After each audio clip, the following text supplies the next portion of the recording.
Y por ejemplo, con el tema de un terremoto o algo así, frente a todo esto, ¿está preparada la central nuclear? Sí, una central nuclear se diseña para resistir un seísmo. El máximo esperable en la zona, se miran los registros históricos, más un margen, ¿vale? Porque nosotros siempre manejamos muchos márgenes de seguridad y uno de ellos es, bueno, si el máximo es este, pues nosotros le ponemos un poco más. Un poco más, te estamos hablando de un 20 o un 30% más de margen. Eso pasó, por ejemplo, en Fukushima. El accidente de Fukushima 2011 fue un seísmo lo que provocó todos los problemas de magnitud 9,2, uno de los mayores registrados de la historia. Todas las centrales nucleares de Japón, todas, incluida Fukushima, resistieron perfectamente el seísmo, ¿vale?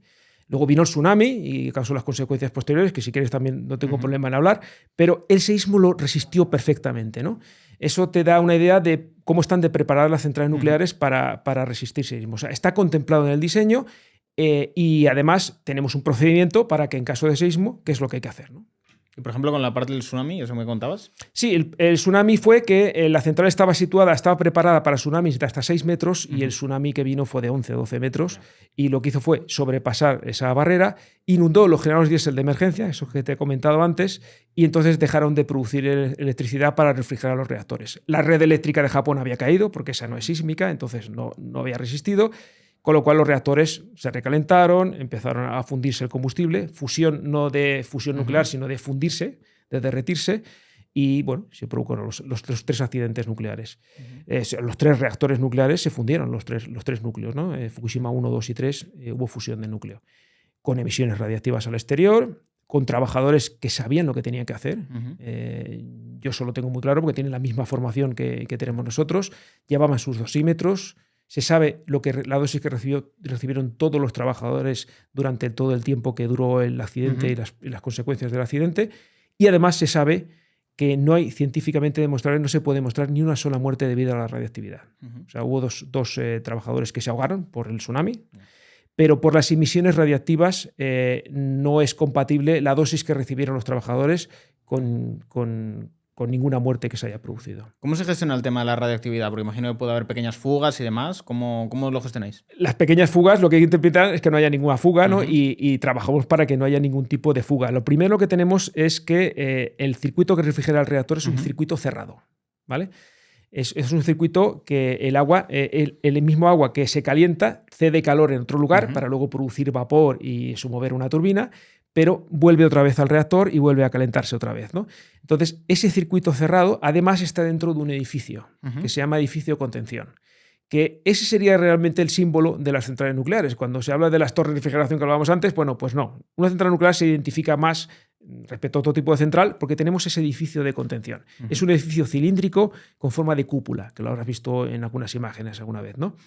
Ese edificio es un auténtico búnker. Está diseñado para resistir, pues, por ejemplo, aparte de un accidente nuclear dentro del reactor, está diseñado para resistir el impacto de aviones, por ejemplo, o de misiles, ¿no? Es un edificio que tiene al menos 1 metro de espesor, de hormigón armado. En el caso de la central nuclear de Ascó es hormigón armado post-tensado, es decir, aparte de tener unas varillas como mi brazo, tiene además otras varillas que son huecas y por dentro van cables de acero y se mantienen tensos en vertical, en horizontal, en diagonal y en el otro diagonal.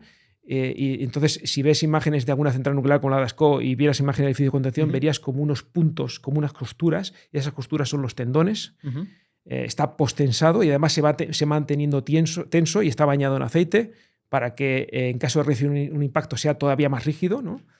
Bueno, pues, y además ese edificio de hormigón está recubierto con un liner que se llama, que es un recubrimiento de acero inoxidable por todo el interior para evitar fugas. Traducido, si Chernóbil hubiera tenido edificio de contención, no sabríamos lo que es Chernóbil. Es decir, habría sido un accidente local que no se habría enterado absolutamente nadie. De hecho, se produjo un accidente, hemos hablado de Fukushima, 2011, Chernóbil, 1996. En 1979 se produjo un accidente en un reactor nuclear de Estados Unidos, Three Mile Island, la isla de las 3 millas.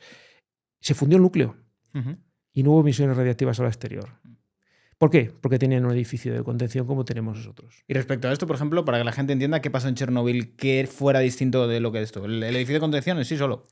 Primero, no había edificio de contención, ¿vale? Entonces, digamos que esto habría sido a posteriori del accidente. Es decir, si se hubiera producido un accidente con un edificio de contención, pues probablemente habría resistido, ¿vale?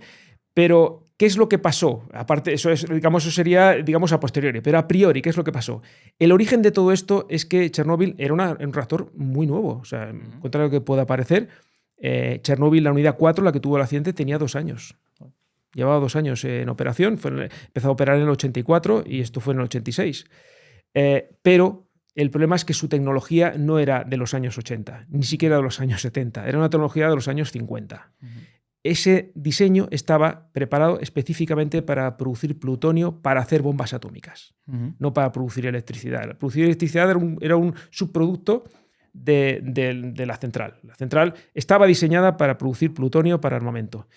Y eso condicionaba todo su funcionamiento. Es un tipo de diseño que tienes que estar sacando el combustible continuamente en operación normal. Con el reactor en marcha se puede sacar el combustible, meter otro combustible nuevo, se va haciendo con una grúa gigantesca. Por eso el edificio de contención era carísimo y no lo construyeron. Y entonces lo que te encuentras es que esa central estaba diseñada de esa forma. Pero además tenían un hándicap también. Sus generadores diésel de emergencia tardaban entre 1 minuto y medio y 2 minutos en empezar a alimentar las cargas. Y para poder comprobar si eso era viable, lo que hicieron es, bueno, vamos a diseñar un protocolo para que cuando la central para, si no tenemos alimentación eléctrica del exterior, la inercia de la turbina, que va girando a 1500 revoluciones por minuto, puede dar alimentación eléctrica a los equipos de seguridad antes de que llegue el tiempo los diésel, que tardan 1 minuto y medio en arrancar. Esa prueba se hizo de forma muy chapucera, con interrupciones durante la bajada de potencia. Tuvieron una serie de factores ya de física nuclear muy complejos que ellos no conocían y que nosotros evidentemente los tenemos muy trillados desde hace muchos años. Esos aspectos, el famoso xenón, las barras de control eran muy baratas y la punta la tenían de un material que al introducir las barras no paraba la reacción de cadena, sino que la aumentaba inicialmente. O sea, un cúmulo de circunstancias, otra de ellas que bloquearon sistemas de seguridad para hacer la prueba. O sea, yo no puedo hacer una prueba con mi coche y quitarle los frenos. Hombre. O sea, si le quito los sistemas, claro, si me salgo una curva es que le he quitado los frenos. Hombre, bueno, pues ya has visto que sin frenos no puedes hacerlo, ¿no? Un montón de barbaridades que se hicieron, tuvieron como consecuencia ese accidente nuclear. Y claro, cuando alguien me habla de Chernóbil como el paradigma del accidente nuclear, la gente te dice, bueno, ¿y si tenemos un Chernóbil? Hombre, es como si tenemos un accidente del Hindenburg, ¿no? El famoso dirigible alemán de los años 30 que tuvo un incendio enorme y una explosión en Estados Unidos, ¿no? En el año 38, antes del principio de la Segunda Guerra Mundial. No vamos a comparar cosas equivalentes. Sí, con una tecnología al menos parecida. Claro, compárame 2 tecnologías equivalentes, no me compares tecnologías de épocas diferentes y diseños totalmente diferentes, ¿no? O sea, de hecho, para que te hagas una idea, cuando pasó Chernóbil, ya estaban funcionando prácticamente todos los reactores nucleares que tenemos en España actualmente. En el 86, sí, creo que faltaría Vandellós 2, probablemente, o Trillo. Pero el resto, los otros 5 ya estaban funcionando.